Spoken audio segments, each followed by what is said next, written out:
Hi guys, welcome to Threads Podcast, Life Unfiltered. Recording, Ben's having a coughing attack. Recording on a Sunday afternoon at 4 p.m., which is... What is that? It's the first time I think we've ever recorded this time. Mm-hmm. We are going to change our times to Friday, but then it didn't work out this week or for whatever reason, so... That was me. You can just blame me. It happens. Don't worry about it. I'm glad we had the flexibility to record today. So For sure. tonight, we are going to have Ben explain everything. So no, thanks for listening. You guys can follow us on Facebook, Instagram, and Twitter. We're streaming on Periscope and YouTube as well as Facebook. And if you find this show valuable, please share it with somebody. And then before we jump into the topic, Ben's going to explain what Threads is all about. Well, hello there, and good afternoon on this fine Sunday afternoon. It's kind of nice. I feel like I could go home and still have some of the day to enjoy after recording. Yeah, So- when we do it 7, by the time you get home and settle in, it's 9 after. Pretty much. Yeah. So, yeah, this is a good shift. But if you are new to the show, we always like to take a few minutes right in the beginning just to introduce who we are and what we're about. That way you're not left wondering, is this podcast a good fit, or should I just skip it and go to the next one? The answer is no, by the way. But at any rate, Threads Podcast is a show all about life unfiltered. There are moments in our lives that we would rather gloss over or ignore or pretend they didn't happen. Maybe you're like me and you spilled coffee at church this morning. I was so thankful that it was an outside service and it didn't really matter, but still, it was like right before we were about to take communion. We were sitting down and I had a cup of coffee in my hand and it dropped, and everybody was quiet and reflective because it's communion time. And then there's Ben dropping his coffee. So Threads is kind of like that. We spill the coffee on this show. We talk about things that are uncomfortable. We talk about things that maybe in other spaces in life, it's not, I don't know, I don't ever want to say it's inappropriate to talk about, but we talk about things that might be taboo elsewhere. We want to do this because we feel like when we have those conversations, growth happens and we can focus on moving forward and making progress. And when we look at not just the highlights of life, but also the low points, it helps us process and it challenges us to keep moving forward. So that is what Threads is all about. And the name comes from the fact that in life, there are far more things that tie humanity together than there are things that divide us. We live in a society that loves to separate by political party, religion, whatever else. Well, we want Threads to be a space where none of that matters. We can just be human together and focus on the things that tie us together and move us forward.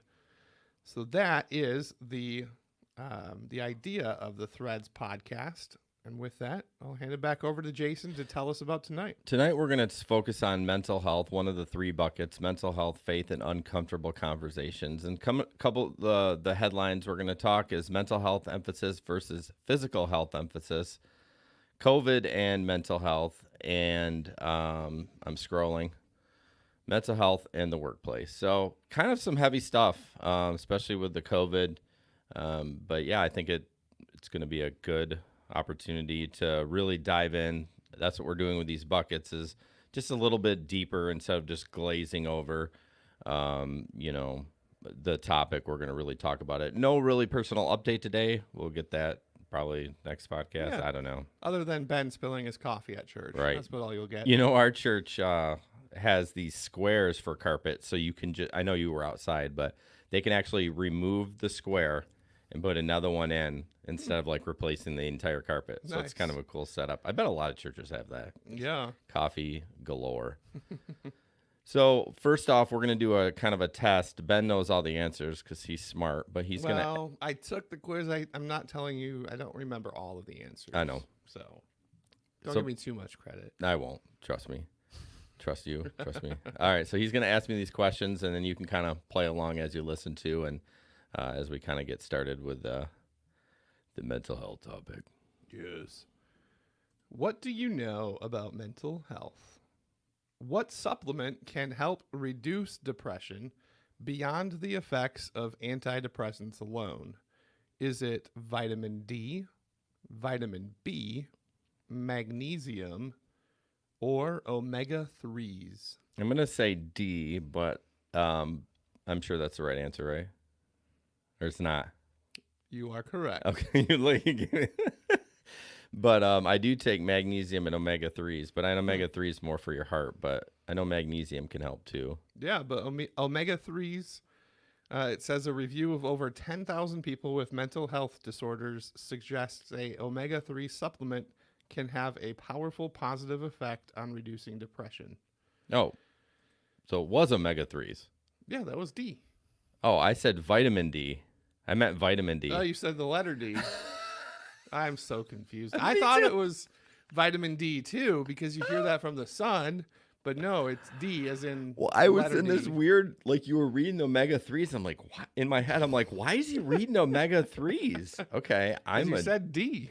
what an idiot. Okay, I I was wouldn't say wrong. that, but- Everyone, Okay, Jason was wrong. I thought it was vitamin D He because said vitamin D. I thought he meant answer D. okay. Well, Anyway, burnout can damage which organ? how do I get to the next one on this thing? Click. Click what? Just click the mouse. Are you struggling? I got what supplement, and then it gave me the answer. Okay, click again. Okay, I got it. It was All right. All right. Burnout can damage which organ? Heart, lungs, liver, or kidneys?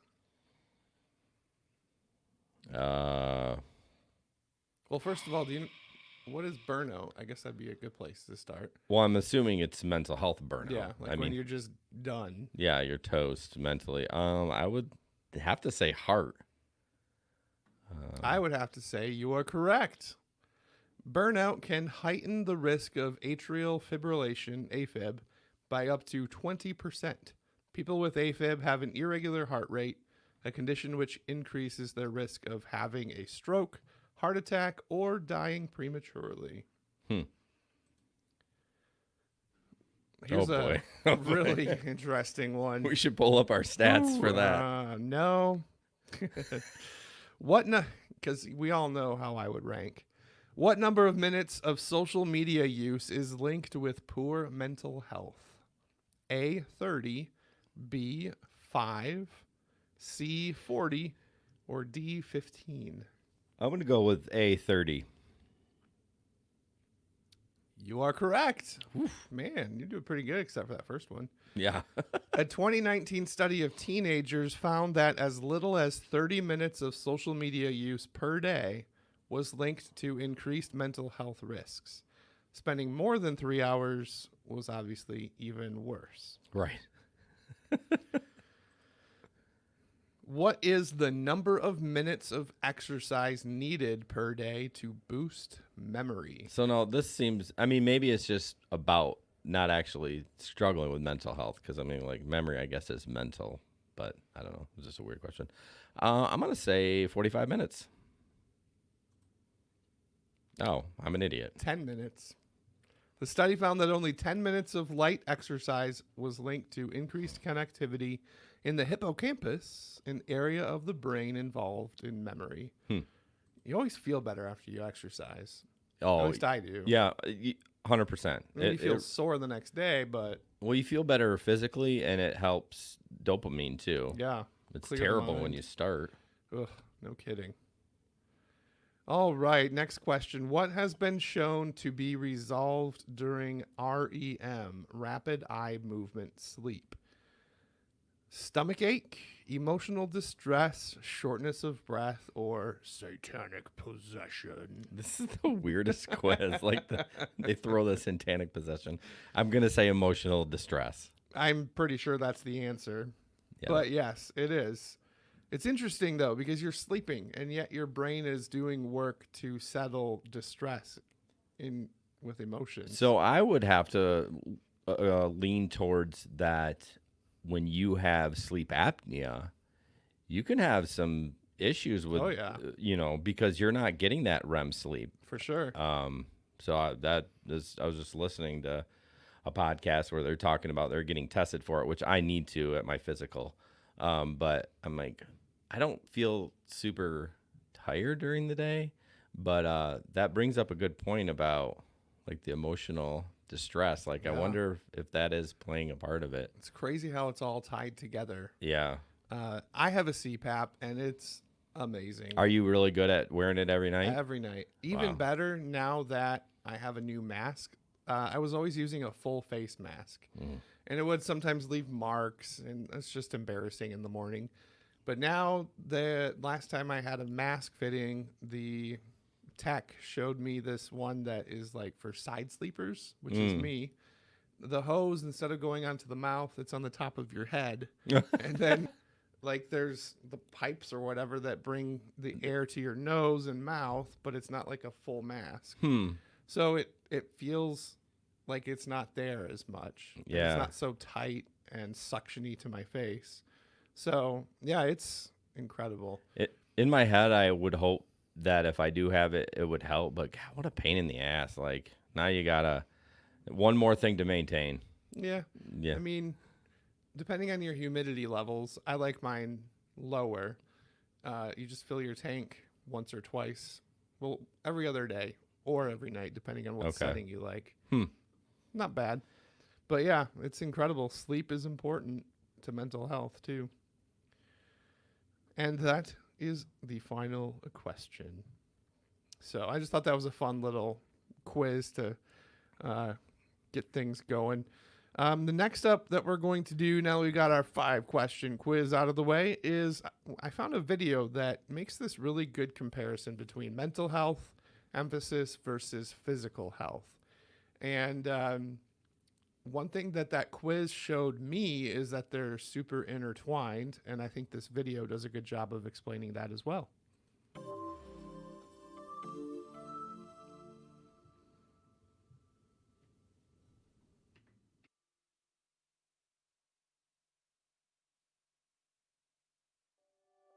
It wasn't like it hit me all at once. I struggled with feelings of fear and worry over the years. When my doctor told me that the pain in my hands was caused by arthritis, those feelings continued to grow. I started to worry that I wouldn't be able to do the things I love, like gardening and playing the piano. I started having panic attacks and feeling like I couldn't breathe. I already had asthma, which can make breathing hard anyway. I was so stressed that I had trouble falling asleep at night. I found myself so tired during the day that I could barely focus on my work.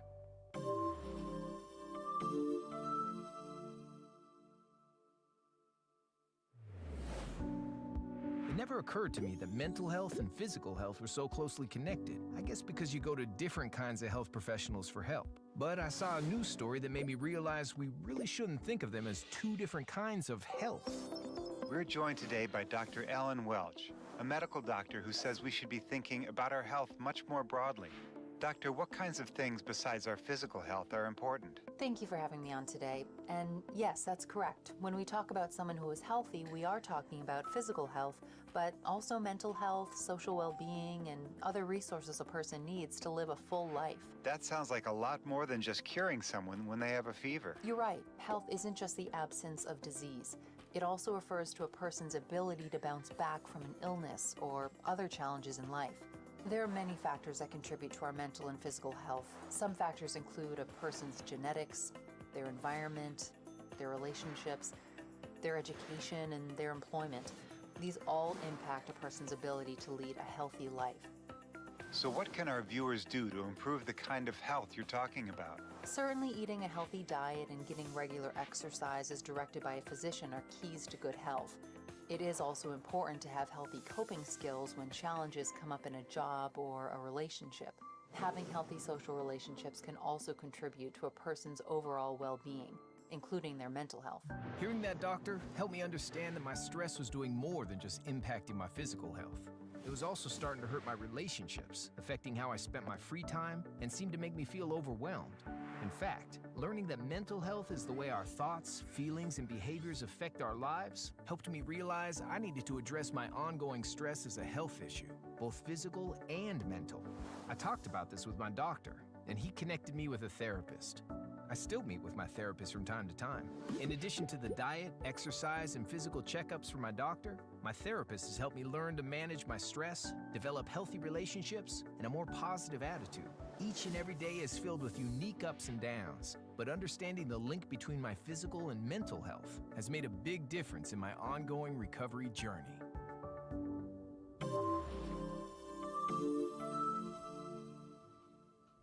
Sound effects remind me of Wii or something. Yeah, they're very late 80s, early 90s internet.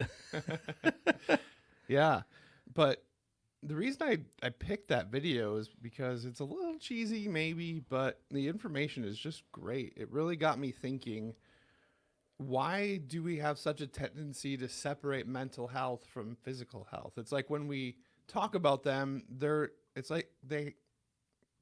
their own island. That's such a weird, they're their own island. It's like They are their own island, however you say it. I don't know. And so you have the island of mental health, and then you have the island of physical health. And it's like you treat each one separately. But I think we might be better off if we were to treat them as if they were connected, one and the same. I think you're right with that, but they kind of do need to be treated separately. It does take separate expertise. But what I think, and what you bring up a good point, is like when you go to your regular physical doctor, he should ask, how is your mental health? And I would guess 9 times out of 10, people are going to say fine, you know, even though it might not be, but you might snag one that just you might have been that one thing that they needed to say, I need help. And where they couldn't trust anyone else, because how many professionals do you get around during the day that you know that it's confidential and you don't? And so at least with that point. So, but my doctor's never asked. Really? Did you see your doctor at all during the COVID epidemic? No. Okay. Because one thing that I noticed is I did see my doctor a couple of times. I've enlisted the help of my doctor on my weight loss journey. So I have at least once a month check-ins. And because of COVID, they have a screening that they ask every patient, and it's a depression and anxiety screening tool. You are right. They do ask when I go to my physical, when I fill out the paperwork, but he doesn't physically ask me. Interesting. So you do it before the appointment. Yeah, it's just like really? Yeah, and I don't even know if he looks at it because I fill it out and then hand it to the nurse, and then maybe he looks at it beforehand. I don't know, but interesting, because the way it works in my doctor's office is you get into the room, and then the attending nurse will come in, do her blood pressure check, and she'll leave the quiz with me, and then I fill it out, and then she comes back to check it, and if there's issues, she'll leave it in the room for the doctor to see, and the doctor will follow up on it. I'm sure they do something. I don't know. Maybe they scan it real quick and put it in the chart, or maybe they look over it and then I don't know. Yeah. So, should I test it my physical in November and say that's not funny. I was going to say something else that I shouldn't say, but I'm glad I stopped myself. But say some smart man. Yeah, say something like that. Whatever. I'm going to rip cord. No, I think it would be an interesting experiment to find out, like, are you actually reading this, or is this just something you're doing? You know what? I'm going to do you one better. I'm going to ask my doctor why they don't screen for mental health one-on-one. Like, ask somebody, not to like put them on the spot or anything, but yeah. It wasn't until, so it wasn't even my doctor that I first acknowledged my struggles with mental health. It was with the PA. She is incredible, and she's on maternity leave now, but up until recently, my doctor had not been super involved in my care. It was always this PA, Jacqueline. And so when I was really struggling with anxiety, I talked to her. She's the one who got me on my medicine. When I decided I needed to get off of the medicine because it was having side effects, and I felt like I was getting more effective treatment from therapy, she helped me get off the medicine, and then she helped me start a new line of medicine. So it's interesting that my doctor, up until she went on maternity leave, my doctor hadn't really been involved until he had to be, because the PA wasn't there. Well, obviously, when you request an appointment, you request her.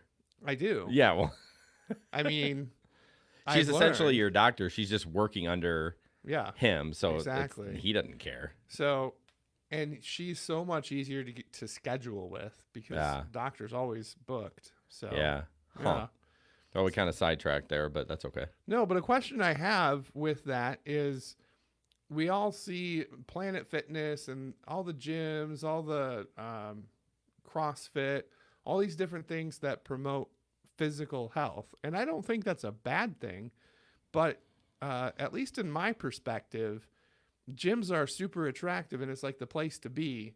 But I don't think it's that way with mental health providers. Like, I don't think people get jacked about going to see their you don't have to say I therapist. don't think. You should say I know. Yeah, well, I mean, I get jacked about seeing my therapist, but Well, I'm not normal, so No, see, that's a stigma thing. Like you shouldn't have said that you're not normal because that kind of puts the weirdness around mental health.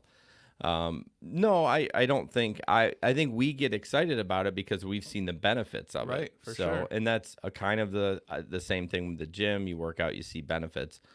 The next thing you had, why does society put so much emphasis on the outward body? I just think that's just a natural thing because we see things, we're attracted to it. I mean, I think that's part of it. Man, I am so worried about as Avery's getting older and she's in middle school in 7th grade. Yesterday, she spent an hour curling her hair for practice. Goodness. For practice. Yeah, yesterday was Saturday. I'm like, what are you doing in the bathroom? Curling my hair. Why?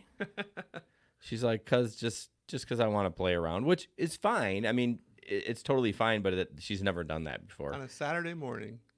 Yeah. Interesting. Yeah, I'm like, are you going somewhere today? Like, I legitimately, did I miss something in the Yeah. schedule?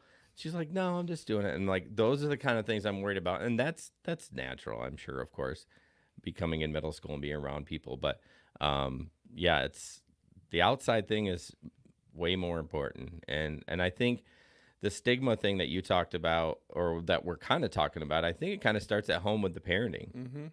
If your parents are so anti-therapy, Right. The kids themselves are going to be the same way. For sure. What do you think about all that? Well, I mean, yes and no. I think if the parents are anti-therapy, then my guess is the kids are going to be all for therapy. I mean, that's what happened in my case. I mean, later on in their life, maybe, but who's calling you? Gosh, probably the pastor that wants to pray. What? No, let me see. Oh, why didn't we do that? Is it him? Put it on live on the phone. Let's do it. Hello, this is Ben. I have written down your prosperity dates. I'm ready to share it with you. Press 1, press 1. Again, I have written down several This dates is live. that your angel stands before you. But Press nobody's on the 1, line. It's a press recording. 1. You cannot miss these dates. They're fast approaching. I must share it with you now. Press 1 to hear this blessed You want me word. to press Press 1? 1 to hear your Okay, so Ben shared a long clip, and he saved it, and I forgot about it, and we're gonna dig that up. But We Ben, have to now. They Yeah. called during the recording. yeah, So I was like, that was hilarious. But Ben actually pressed 1 and kind of went through the prompts, and it's pretty hilarious. So I don't know where we need to write that down, but Right. Yeah, that was great. So yeah, I have this pastor, prophet person who got my number. Don't know how. I mean, the internet probably. Yeah, but didn't you tell that lady? Well, you tell him to take you off the list. I but- didn't. She said she would take me off the list, but I didn't tell her to. Oh, that's right, because she got all awkward. Because you're like, Yeah. okay, I'll take you off the list. But I didn't call from my cell phone though. I called from Google Voice Oh, on my okay. computer. Oh But- my gosh. But anyway, so back to what we were talking about before I got the pastor phone call. I grew up in a household where my parents were resistant to the idea of therapy. So for me, no. But you're right. I didn't have a desire to go to therapy until I was an adult. Yeah, until you start having some issues, Right. and you're like, okay, I can bury these. I can try to handle them, or I can actually talk to somebody. Like bearing them worked Yeah, it works for a little bit. up until I was like an adult. I mean, Yeah. so But yeah, the thought, I heard something, I read it somewhere. I don't remember where I encountered it. Truth be told, it was probably Facebook. But nonetheless, the quote went something along the lines of, think of one of the most influential people in your life, the things they've said to you, the encouragement that they left with you. Now, when you first think of that person, is your first thought regarding their physical appearance, or is it regarding the impact they had on you? And it just helped me see that we put so much priority and we think that the outward appearance is so important. But what people remember about us the most, hopefully, isn't, oh man, he's jacked. Hopefully it's, wow, he really had an impact on my life. Yeah, I think when you say, do you remember this person, you think physical, right? Because Yeah. you're like, that's how you remember them. But to pile on that a little bit, same with your deathbed. Like you're on your deathbed, and you're like, who impacted you? Like you don't give two craps about anything like that, like how people How they look. looked You were or- like, how did they treat me? How were they impactful in my life? Yeah. Yeah, that's such a Exactly. good point. And yet we put such an emphasis on the outward body. And I think another reason why we do that is because the money's good. I mean, everybody wants to fix their. So, okay, back up. The way I see it, it's easier to drop a few pounds, get a boob lift, or, do things to your outward body. It's easier to do that than it is the hard work of therapy. So Agree, are you disagree? saying for all the people out there that are struggling with weight loss that it's easy to lose, or just easy to lose a couple pounds? Easy to lose a couple of pounds. Okay. Anybody can do that. Yeah. So I'm thinking more along the lines of those individuals who are like healthy weight, but they don't think they're a healthy weight because Yeah. they're not at their ideal weight. So I got to drop a few pounds. Yeah, no, I'm just teasing you. No, I totally get it. I think it's way more painful to deal with the mental stuff because it causes so many issues in your life. Right. And so we are so ready to throw out dollars on a new diet or joining the gym, but the thought of spending money, because you might have to, Yeah. with a therapist if your insurance doesn't cover it all, the thought of spending money on mental health is like, I don't know if I can do that. Yeah, I have somebody in my life that was, we were talking about therapy, and they're like, oh, I don't know the cost. And I'm like, I mean, if you have insurance, typically I would say that maybe I'm wrong, but it's always seemed to be like a $30 copay or like a $50, which isn't horrible. No. But yeah, they're willing to spend, we spend $100 a month on the Y, but spending $100 a month on therapy, some people would be like, I'm not spending that much. Yeah. It's just gotta be a priority in your life. It does. And I know it's scary, y'all. Right? I know it's scary. So I think we kind of hit on that pretty well, but all of that to say, your mental health needs to be a priority, not just physical. I mean, they have to work. Yes, they're both important, but you can't have one without the other. I don't think you can truly be physically healthy if you're not mentally healthy. Oh, 100%. And if you're not truly mentally healthy, you're not going to be truly physically healthy. And they really do. I may have. Let me scan through here. Nope. I was just seeing if it was in the next section, but it really is important to exercise, and I'm not. Like I'm physical in my job, so I move quite a bit. But like you said earlier, the feeling you get when you're done exercising is it's the physical part. Yeah. But it's also, I mean, how good do you feel after you go take a 30-minute walk? Oh gosh. So yesterday, I had a rough week last week at work. I'm not going to get into the details of that on this show, but I ended the week on Friday just absolutely exhausted. And then on Saturday, I had agreed to host a kayak trip for some ladies in my church. And it was just me and 4 kayaks and all the gear that comes with it. And I didn't think through it in my head of how much work that was going to be.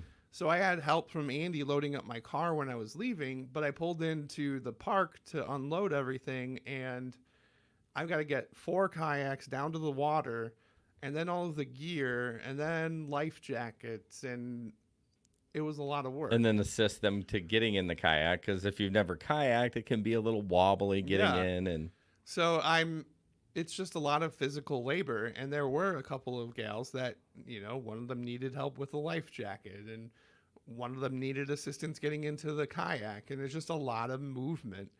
And by the end of the day, and then also while they were on the river, I was close by. Like, I would drive ahead and wait for them, drive ahead to the next checkpoint and wait for them, just so I had visual that they're okay.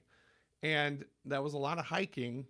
But man, at the end of the day, I didn't feel tired. I didn't feel like exhausted. I felt just at calm, just peace. Like, all the stuff that had happened during the week, it's like I was able to blow off that steam just by being physical and loading up kayaks. And so when we were done with the trip, a couple of the ladies were like, we'll stick around and help you load up. And I was like, I got it. And they're like, that's a lot of work. It's like, it's okay, really. the kayaks are light. It's just fitting them in like a puzzle piece. Yes. So yeah, just doing all that physical labor was so good. Yeah. And the fresh air. Yeah. Being outside most of the day does a lot for your mental health. I think that's important too. Come wintertime, man, that crisp winter air. I'm looking forward to those walks. For sure. So next thing we want to dive into is, like you haven't heard enough, but I think COVID, we talked about earlier, Ben's getting screened when he got screened at the doctor's office for COVID on its impact of like everyday life and mental health. But I think we should talk about that. I think it's really important. And before we wrap up this section, definitely I had a conversation with my my chiropractor that was pretty shocking too about COVID and mental health. So one of the questions is, do you think COVID-19, what do you think is more harmful, COVID-19 or impact on everyday life and mental health? So I think we're thinking about that a little bit more now, as I'm not going to try to do sides with all this COVID-19, but me, Jason, personally, my opinion only is that I'm tired of it and I'm doing what I'm supposed to be doing, but it's got to stop because, I'm looking at the deaths and they're not there. And so that being said, I think it's a good discussion about the mental health in everyday life. Because like when it first happened, you're like, sorry about your mental health. Right. We got to do this. Like this is, flatten the curve. Flatten the curve. And I think we did that. I think we did a good job. But now I'm like, okay, how much is it really? Are people getting burned out? Are people edgier? I think it has had a big impact, not only through COVID, causing me to be a little edgier, but I haven't been able to see my therapist either. Right. So I think it has really had an impact for me. Yes. Yeah. So I'm currently, I said this last season, but I'm still doing it. But this is my final season leading a youth soccer program. And I'm not going to complain about it because Jason told me I can't anymore because I'm the one who agreed to stay on. Yep. That aside, there's a ton of kids that the soccer program is like a lifeline for them. Heck yeah. Like it gets them out of the house. I know for a fact some of the kids come from very, I don't like using the word broken. Unstable. Thank you. Yeah. Very unstable homes. And COVID has made it even more unstable. And soccer is like the one thing that they have to look forward to in the fall. Because after school, I can go and see my team. I can see my coach.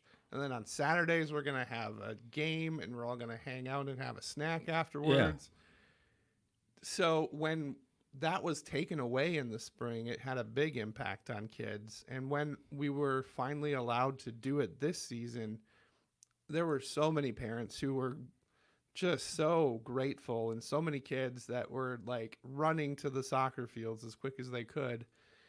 And while I'm so thankful that it's happening, I look at the soccer program and I look at the new executive order that came out last week. Kid athletes, regardless of age, even if they're kindergartners, in order to compete and play a team sport outside, have to wear masks. Your kids do too for that program? Yeah. It's all ages. Because the soccer program started before that mandate came down, right? Like y'all were playing, you weren't wearing masks before, right? No. Because when we started our program, which was it was the week after. I thought it was like 2 weeks ago. It was Labor Day. It was before that order though, right? It was. Yeah, no one was wearing masks. But we weren't wearing masks. Yeah. So now you have to. Like, not even a week into the season, the order comes out, and now we do have to wear masks. So kids were elated that they didn't have to wear it. Parents were thrilled. And then everything changed with another order. And it's like, I think it's more detrimental to kids' health to wear a mask and run, but apparently there's news stories that are debunking that idea. I don't know. I think it's probably a big adjustment. To me, like I was at the chiropractor and I had my mask on and he had my head buried in. It's like a headrest, but you kind of stick your face in it too.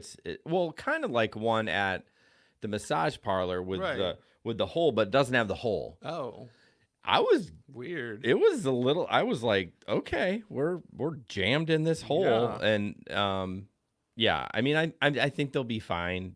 I think they'll adjust to it. I'm sure there's no long term. But it's got to be harder.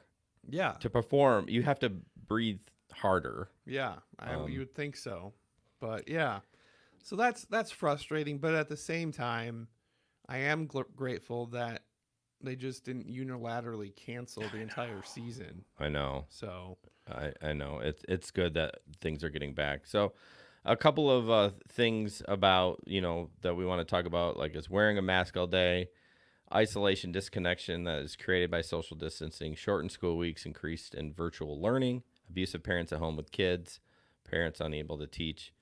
I know the social distancing, my kids did not see any kids, and man, they are so glad to be in school. Like Avery is like following the mask thing to a T because she doesn't want the school to shut down. Right. They don't want that. And she said most of the kids at the middle school are 100% compliance. So I think they're all like, we missed all this. We lost, like Avery. And I know I'm not saying, whoa, Avery, but she lost the last 3 months of the building that she was in 6th grade. And so she moved on. So she missed her teacher.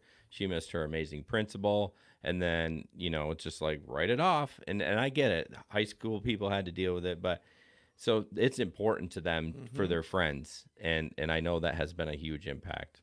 Definitely. Social distancing for Miracle is really hard. Yeah. Because she is such a hugger. Like, she's just very touch oriented. Don't you feel the hugging's okay as long as you got a mask on? I don't know. I haven't hugged anybody outside of my household. Actually, maybe I have. I'm not a hugger anyways, but I think I would if someone came up and gave me a hug.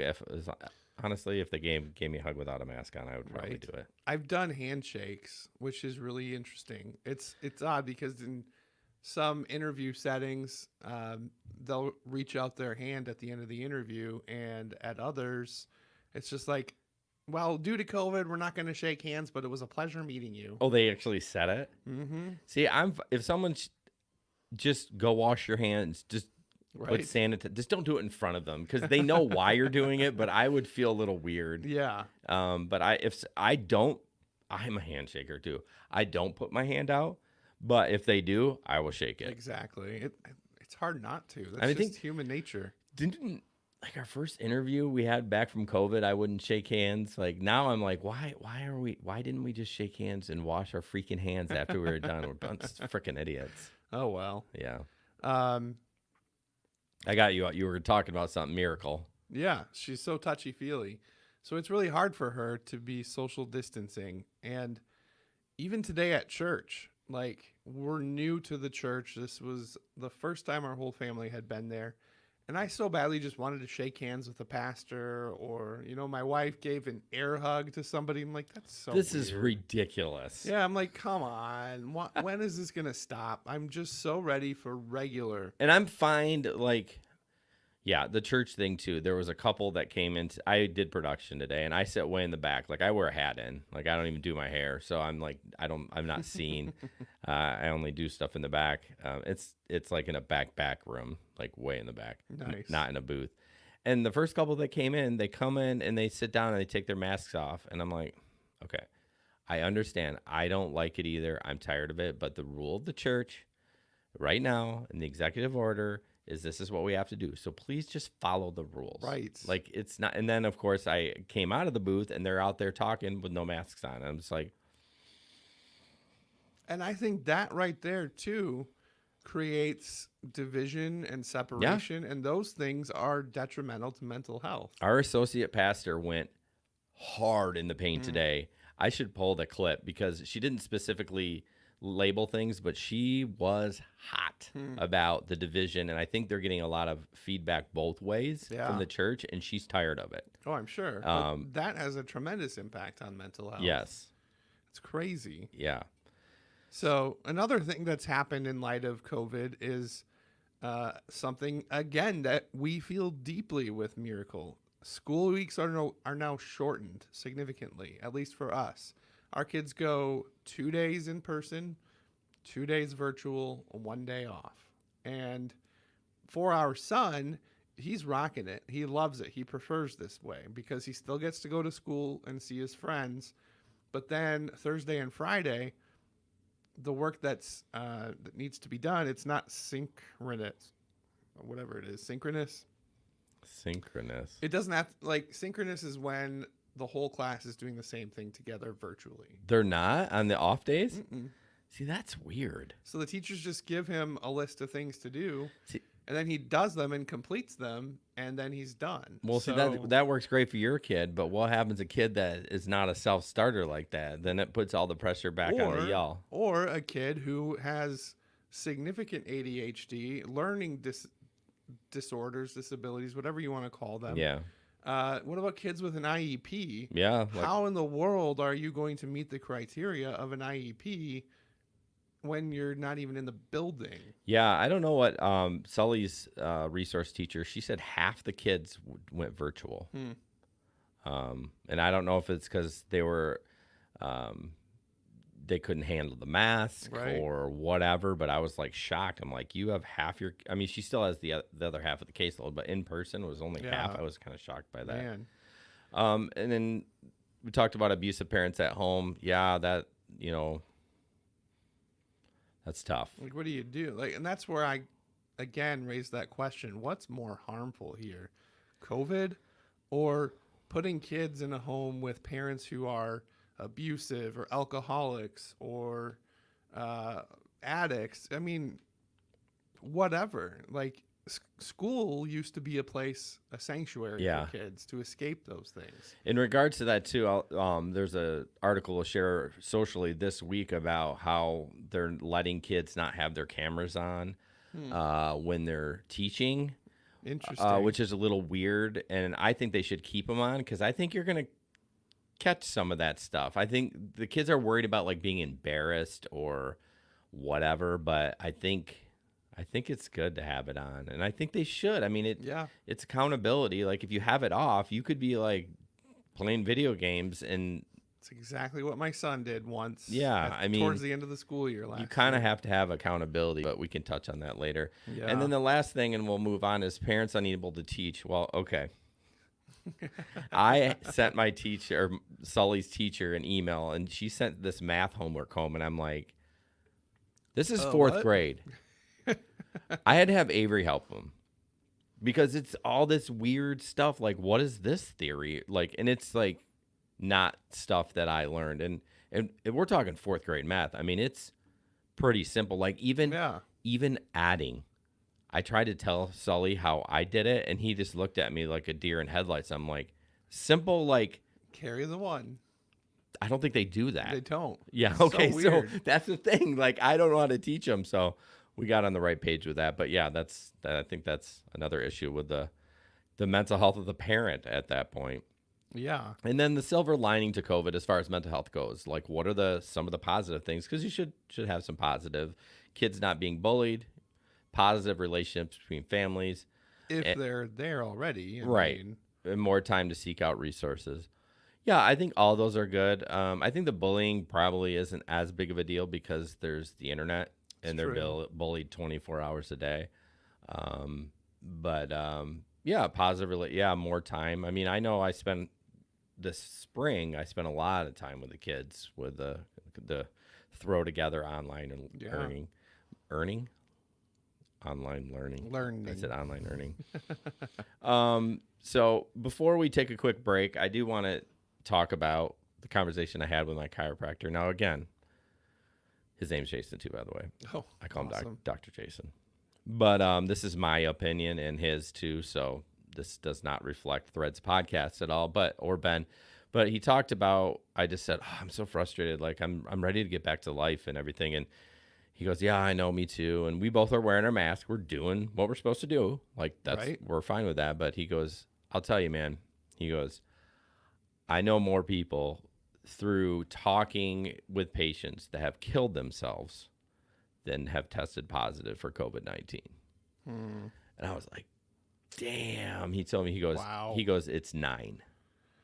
And that means like the patient's nephew's brother. I mean, not like he knew them directly, but usually usually you come in and you'd be like, hey, how you doing? What's going on? Oh, you would say, oh, my brother tested positive for COVID or whatever. But so he's probably seen 2,000 patients since March. Wow. So that puts in perspective, like, what are we doing here? No and not to take any offense or take anything away from people that have experienced it. Yes. I see the news articles. I understand it's terrible. When you do get it, it's terrible. But just talking about the mental health of it, like, people are killing themselves. He knows more people that killed themselves, which we're not talking about, than he knew people that had COVID-19. And my dog keeps squeaking its damn squeaker. I don't hear it. You don't hear it? No, but I don't hear a lot of things, so that's okay. Right. So we're going to take a quick break. The video people will not see us take a quick break, but we're going to take a quick break. And when we come back, we are going to talk about police and the response to people with mental health and mental health in the workplace.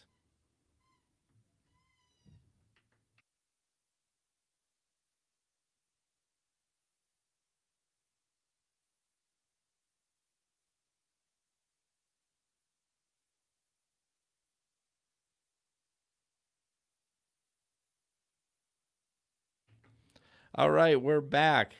I yelled up the stairs. Can you take that squeaker away from the dog? Oh my gosh. So, do you want me to talk? I know you want me to intro it, but there's really not much to intro. There's no video, right? This is not a video. It's just article. I was going to do the police. It says, I intro. Oh. That's me, right? I means Ben wrote that. Go ahead. All right. So, this story, when I read it, I was just very unsettled. I guess it was just so discouraging to me. There's been so much of the news focusing on the police and how they're racist and how they're whatever. And then I read this story. And you know what? I'm not going to say that all police are racist because they're not. Of course not. But I think those who are need to acknowledge it and deal with it. And that's important too. But that's a whole different point. I'm talking now about the police and mental health. And is there training for dealing with people with mental health conditions or what? I would say probably not. Yeah. So I'll just read the first, a little bit of this article. A police officer in Salt Lake City shot a 13-year-old boy with autism spectrum disorder on Friday after his mother called 911 seeking help for her son, who was experiencing a mental health crisis. I've been there. I've had to do the same. It's a tough spot to be. Mm-hmm. And it's a toss-up with what response the police are going to meet you with, if they're going to criminally charge or if they're going to seek treatment for the child. My guess is they have some training with kids when they respond to calls on that. But I don't know. You I would thinking tend no? to disagree based Okay. on my own experience. All right. Golda Barton told CBS affiliate KUTV that she called police to request that a crisis intervention team transport her son to a hospital for treatment as he was having a mental breakdown. Barton said Lyndon has Asperger's syndrome. She had just returned from work for the first time in nearly a year and said that her son suffers from separation anxiety. Barton reportedly told officers that her son was unarmed, describing him as a kid trying to get attention he doesn't know how to regulate. She said she was told to stay put when officers arrived at her house. Within minutes, Barton said she heard voices yelling, "Get down on the ground," followed by several gunshots. In a press briefing, Salt Lake City Police Sergeant Keith Horrock said officers were called to the scene shortly after 10 p.m. to respond to a violent psych issue involving a juvenile who had made threats to some folks with a weapon. So wait, so how does the mom say one thing and the cops say he had a possible, like, he made threats with a weapon? Because if she's the only one that called, Yeah. then who's lying? I don't Somebody's know. lying. Well, it goes on to say, Horrock said there was no indication that the subject had a weapon, and this is the police sergeant, but stressed that the investigation was in the early stages. Without using his name, Horrock said that Lyndon, who is white, fled from the address on foot, and that one police officer fired at him during a short foot pursuit. Officers providing medical aid until Cameron was transported to a hospital. He was reported to be in serious condition. Yeah. It goes on and on. Yeah. So The question that the mom asked is, he's a small child. Why don't you just tackle him? You are a big police officer with massive amount of resources. Give me a break. Yeah, I mean, first of all, you're going to lose your job. I mean, you're firing at someone running away? An autistic boy who doesn't have a gun. Yeah, I mean, I keep seeing a hair here, sorry. I want to know if they had body camera. Like, this is bizarre. Yeah. And do you think that this happens more than we know and it's just getting reported now with all the... I think it does. I think so. And I get, like, they have the toughest job. They're given information and they roll up to garbage every time. Yeah. Like, and they, according to the sergeant, they were given information that he was threatening himself or others with a possible weapon. So, but doesn't, like, what between him talking, like, what did he present that it's just the weirdest thing. I mean, I'm giving the officers a little bit of benefit of doubt, but not much, because you would think, again, you have a 13-year-old boy. Why not use rubber bullets? Why not use a taser? Why not use any of these less lethal forms? Why is your first inclination to pull out your gun and shoot at a boy with autism? It's really weird. Now remember, and again, they have split seconds to make decisions. But if he's running away, why are you shooting? Like, that's like if he was running toward, not that I would excuse it, but if they were running towards you. And yeah, if there was a threat to your safety. Yeah, then so he's running away. But still, even with that, it wouldn't be justified. No. It's just. So I've seen a lot of conversation about defund the police, and that's stupid, by the way. I'm sorry, defunding the police is dumb. I don't think they're saying it's a terrible word choice. I know they're not saying reallocate some funds. Correct, and that is not a bad idea. So here's my thought. This is what I thought. Joe Rogan was talking. He's talked a couple times about this. Why don't they just? They're talking about the guy that got killed, the DUI. He was at Wendy's. Yes. So he's like, why didn't they just give him a ride home and, whatever? I'm like, Joe, first of all, they're responsible for him. What if they gave him a ride home and he decided to go back out, find another car, and he killed somebody? So they have to do something. He has to go to jail. Like, that's why they take you to jail. A, it's illegal, and B, you sober up in the drunk tank, you're not killing anybody. So when Joe says that, I just roll my eyes 100%. But here's a thought. When you go to those calls like that, why can't there be a social worker, somebody that is a police officer? They're hired as a police officer, but hey, instead of you doing community policing, guess what? You're a social worker. So you're going to work a beat. You're going to work, your 3 to 11. And if we get a call for this, and she can be armed. Right. Why did I say she? I don't know. In my head, I As a feel social worker. I know. I feel like in my head that was so sexist. Oh boy, I'm sorry about that. But they can be armed, but their main focus is not to, interact or arrest. Like they would never arrest. They would just be, and maybe they don't even be armed. I mean, I feel like they should be just in case. But, and then the other guys are there. They're like, okay, we're just gonna she's in charge or he's in charge. Did it again. The social worker's in charge to be like, this is what's going on. And if things escalate, they escalate. But to have somebody that has already the mindset of I'm not going in, I don't know. I know I'm struggling a little bit, but my goal is not to arrest this boy. My goal is to de-escalate and then go from there. Yeah. I think one armed forces unit, not that the police are armed forces, but whatever. But if you look at the Army, they have the role of chaplain. Yep. And the chaplain is not armed. However, there's a chaplain's assistant that is. And that chaplain's assistant shadows him everywhere. Yep. Or her. Oh, I did not know that.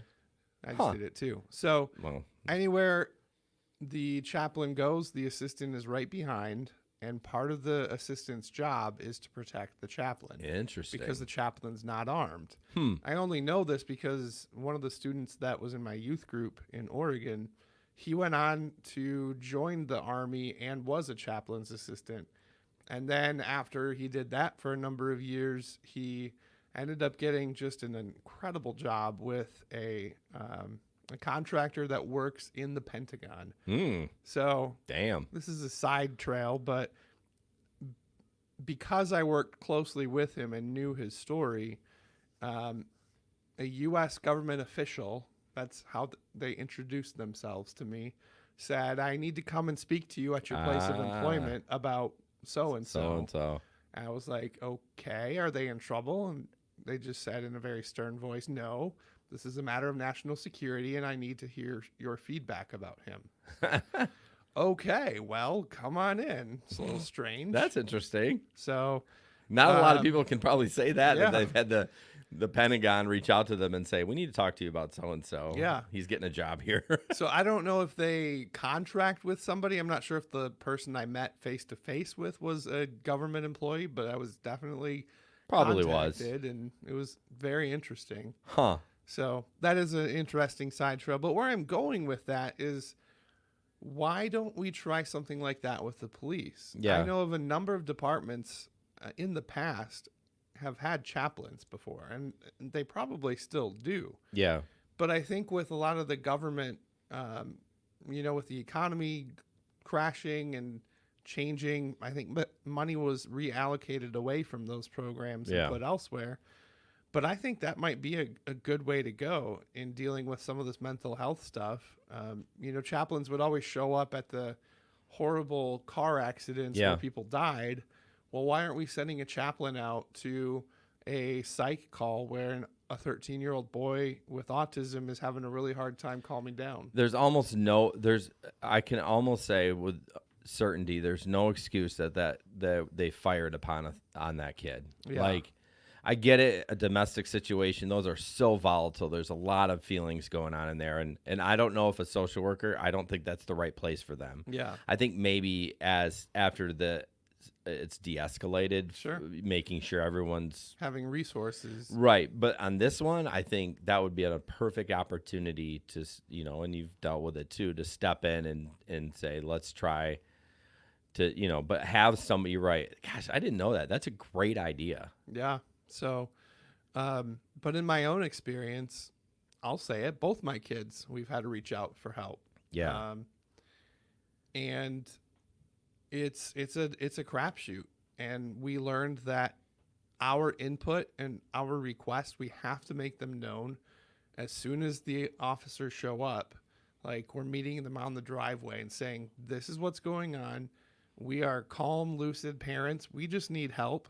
We don't need you to haul our kid off to juvie. That's not going to help. It's just going to make it worse. Like, so if you could either take them somewhere to get the services they need, or at least try to calm them down.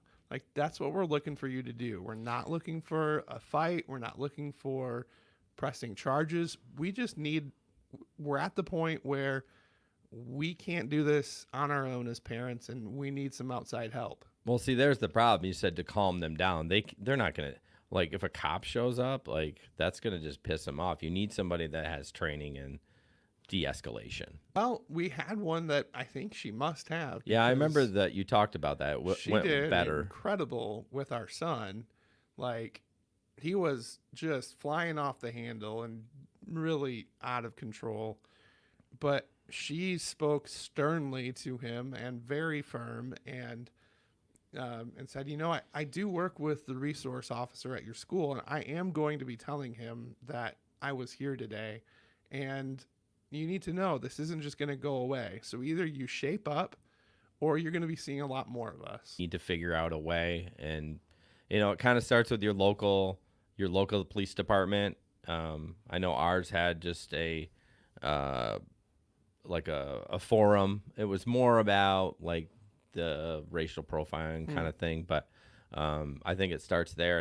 And I like that idea, the chaplain and having an assistant. I think that's because I kind of talked about that when I was like, somebody needs to kind of watch that person's back so that they can work and not worry about having to, think. I mean, they should always worry about protecting themselves, but just to drop their guard a little bit. Yeah.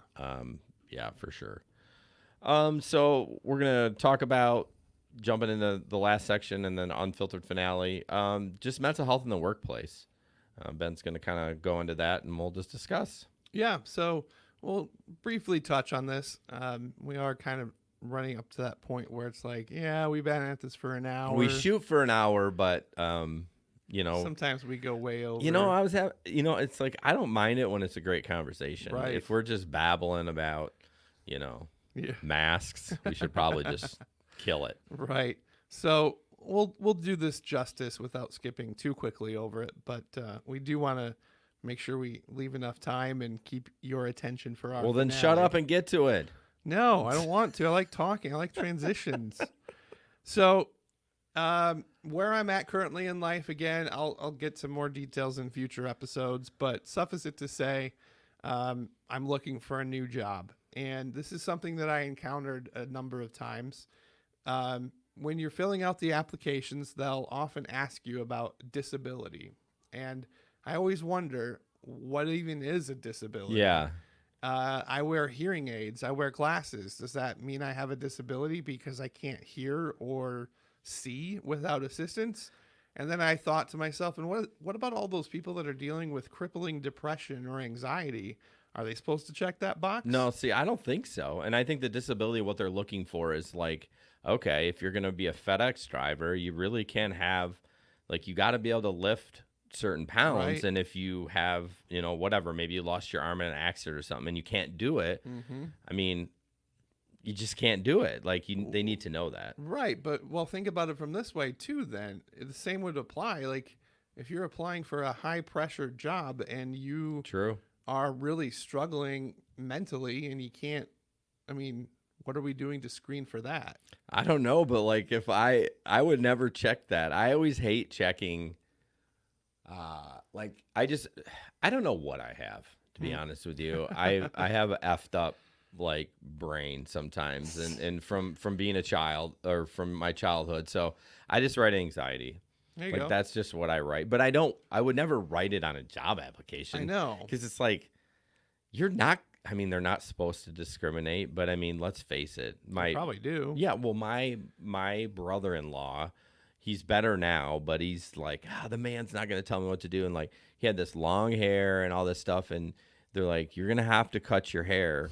And they're like, they can't, man. I'm like, I know they can't, but it's the reality of it. You're not going to get the job if you have long hippie hair. It's just not good. He was trying to get a job at like, I think it was Target. I think he eventually did get hired, but there was a bunch of jobs he applied for that was more like customer service oriented. Sure. And I'm like, bro, you need to work on that appearance. Yeah, just tighten it up a little bit. Right. Like, well, they're not supposed to do that. I'm like, the man. I'm like, you're right.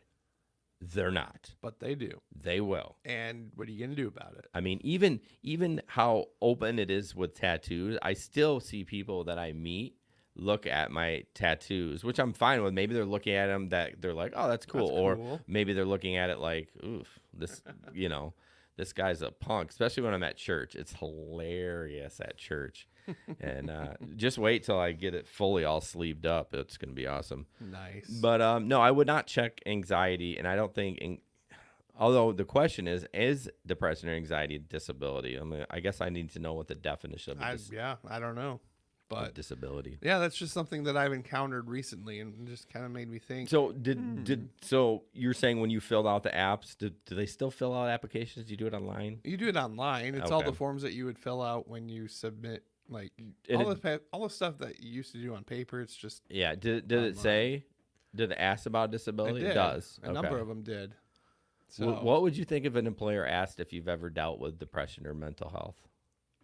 I would be concerned. Are you asking because you want to help take care of me, or are you asking because you're worried I'm going to be a liability? Well, depending on the job, if you're going to be an air traffic controller, like yeah, you need to be on your game. Mhm. So I wouldn't have a problem with that.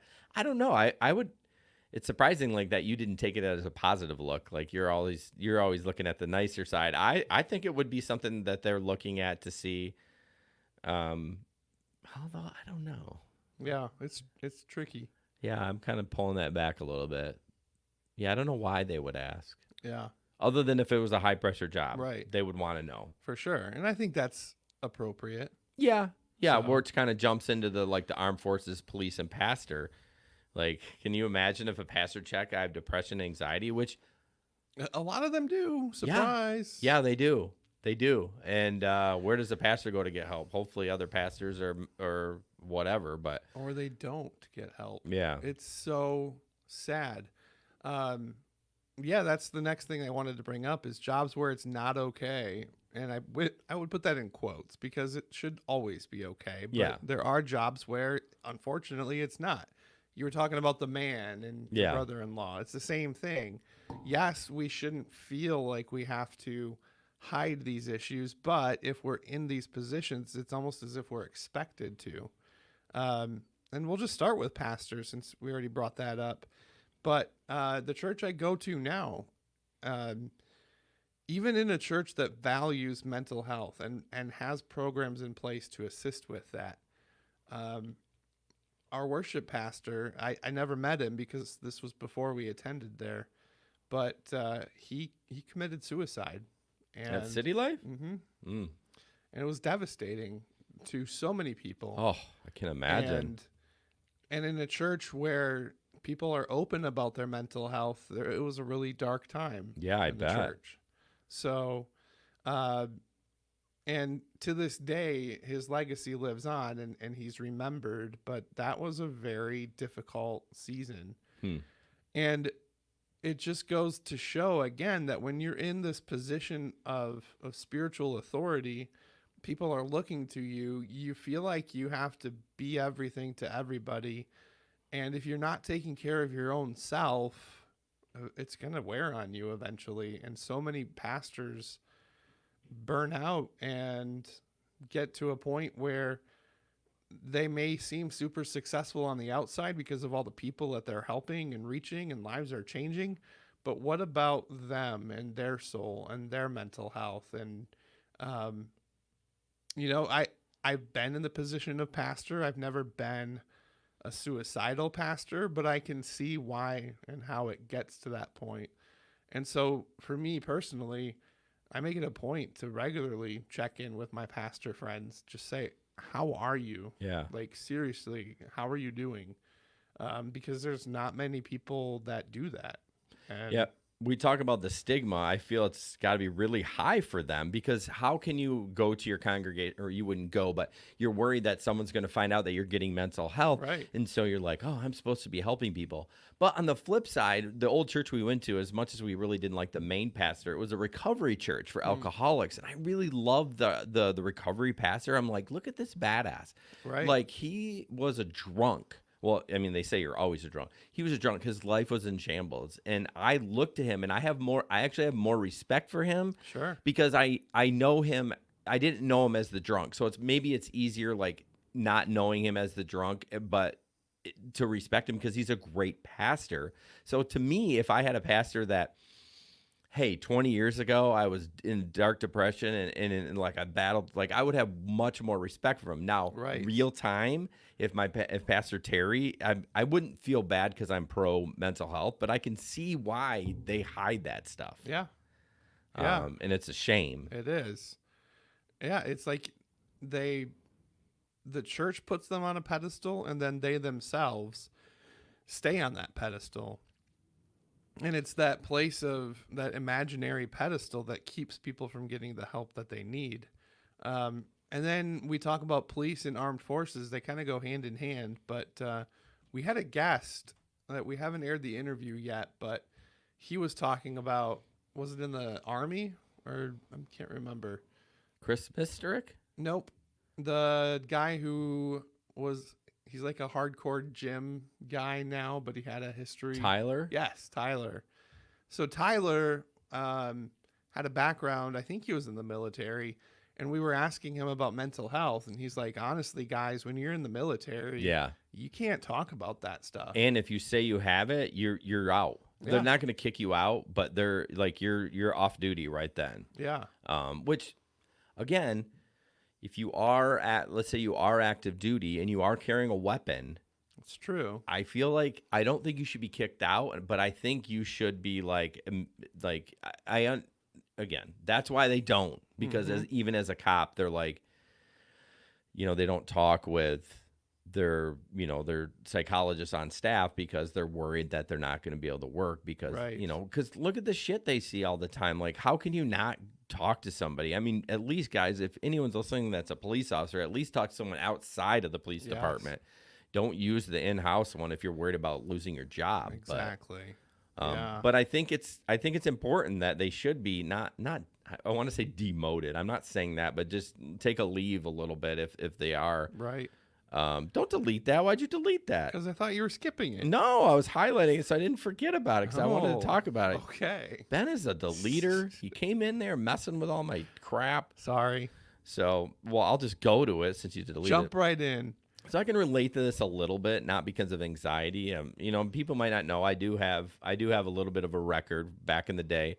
So this is I can kind of relate to this as far as that because I never felt comfortable applying for a job that I really wanted because I didn't want to put on the resume, I have a charge, I mean, it wasn't like horrible, y'all. So don't worry. It was basically an assault charge, but I can see why that I can relate to if they have anxiety, kind of settling. Not that I don't think I love my job. I love doing lawn care, but it's kind of a settled job. I kind of settled for it. You know what I mean? Yeah. 20 20 years ago. I mean, I feel like I have more talents to give than, making grass green and killing weeds. And again, I love it. But you do find in that kind of field, there's a lot of not broken. We would say unstable, but I don't want to say that either. Y'all, I'm not unstable like fertilizing your lawn, but just something, just people that had a bumpy past. So, Sure. But what do you think about that? Well, I think for myself, I reached a point probably within the last year to 2 years where it was time for me to move on from my current job. I knew it. I think you probably were catching on based on how I was talking about things. My wife knew it. My friends knew it. But it was just this thing of where I didn't have the confidence. I didn't have the I was honestly bogged down by anxiety about even thinking about leaving. And I tried with a relative amount of effort to find something else. And that was like 8 months ago? Yeah, something like that. Last summer? It was right before I broke my back. So that would have been last fall. Yeah, yep. So I tried and I met with a few people and I honestly didn't give it my full gusto effort. I just kind of did enough to qualify for looking for another job.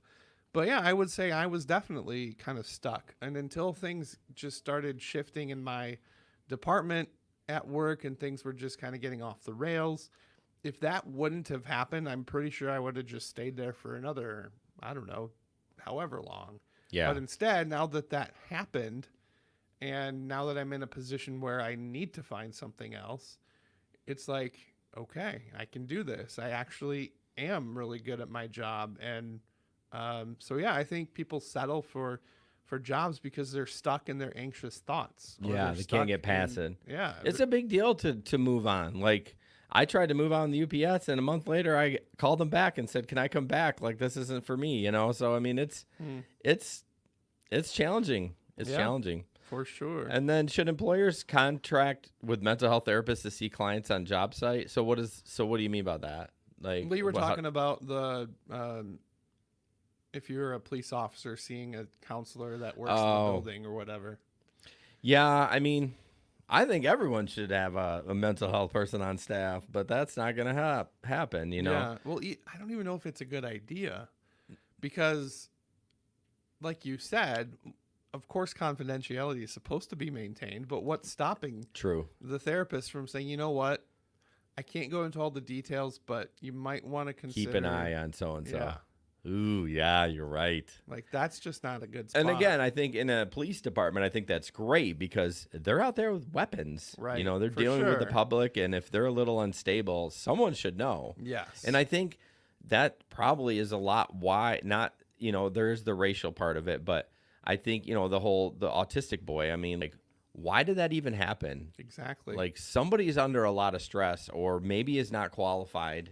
You know, we can go on a tangent about that, but So one of the things that I also see on job, like one company I was looking at that honestly is a really cool company, very forward thinking. One of the services they listed offering was partnering with a therapist. And I'm like, that's awesome. But then I started thinking about it. I'm like, I just don't know if I'd be comfortable with that idea. I think it would be okay if they weren't on staff. Yeah. Like if they were subcontracting out, because then they're not getting, you know, they're not necessarily getting paid. I mean, obviously a portion of it by the employer, but right. But you're not on the company payroll. You're on a contract. And let's face it, I would say there's probably less, you know, there's not very many. What am I trying to say? There's probably dirty therapists out there, not dirty, but like to gossip, where they're not like being vindictive about it, but they probably talk. Yeah, right. And that's not good. Like, I think Heather, mine, does not. She seems like such a rule follower. Yes. To the point of where I didn't know if her baby made it. She made it. Like, no email. Like, could you just say, like, congratulations? Like, could somebody done that? But anyways, so. Yeah. And we'll close in a minute, but that just brought up something. My kid's therapist also has very strict boundaries, and he's well known in our network of adoptive parents. However, whenever I bring somebody up that also goes to see him, whether it's a friend, a pastor, or a former supervisor, he'll always say, you know, I'm not going to tell you whether or not they see me. It's like, well, I know, but I know they do. And he's like, I plead the fifth. I don't know who you're talking about. Right. And It's just got to be doesn't tough. entertain it. That's got to be tough. So, yeah. All right. Well, we're going to wrap up this episode. We've talked about mental health in the workplace. We've talked about mental health and the police and COVID and everything else. We talked about the difference between physical health versus mental health. So I don't want to just be a show that's all about talk. Like, I want to see our talk inspire change. And so for you listening, we have a video that we're going to close with, just an invitation to break the stigma. Just challenge you to be a part of that. Have those hard conversations. If you need help, reach out and get help. And don't stop there, but invite others to get help too. Yeah. Let's be part of the change. Yeah, we're just going to finish with this. We won't come back. We'll just wrap up with this and then end the live stream. So thanks, guys, for listening. And, yeah, let's take a listen to this. You know that feeling where your thoughts scare you or make life tough? Sometimes it feels like no one else in the world has those thoughts or feelings. No one seems to know how difficult it is to deal with your feelings. And it's not easy to share your deepest secrets. You might think something is wrong with you, or you might worry what other people think. And all of that makes your thoughts and feelings worse. Our culture has created this environment of shame. Until the 1960s, society sent people away if they had challenges managing their thoughts, emotions, and behaviors. Over time, we learned that we didn't have to be afraid. We learned how to help people get better. We became hopeful. But there are remnants of those images in our culture today, which is why some people still feel uncomfortable talking about it. The stigma has taken new forms too. With more access to more people all the time, it can seem like the world is telling us it's not okay to be anything but perfect. The truth is, everyone has thoughts or feelings that can be hard to deal with. So why do we make it so difficult on ourselves by judging others who could be going through the same challenges we are? What if, instead of seeing labels, we saw people who are struggling and could be there for them so they didn't feel so alone? What if we looked past our fear of mental health and started to talk about it in a constructive way? What if, as a society, we used empowering words and healthy images to help people feel supported? Maybe then more of us could feel comfortable telling others when we're having a hard time. Maybe more people would get the help they need.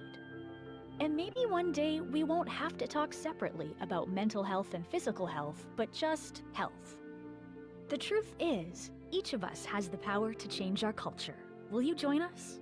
Share this video with a kid, your neighbor, a friend, and help us break the stigma of mental health.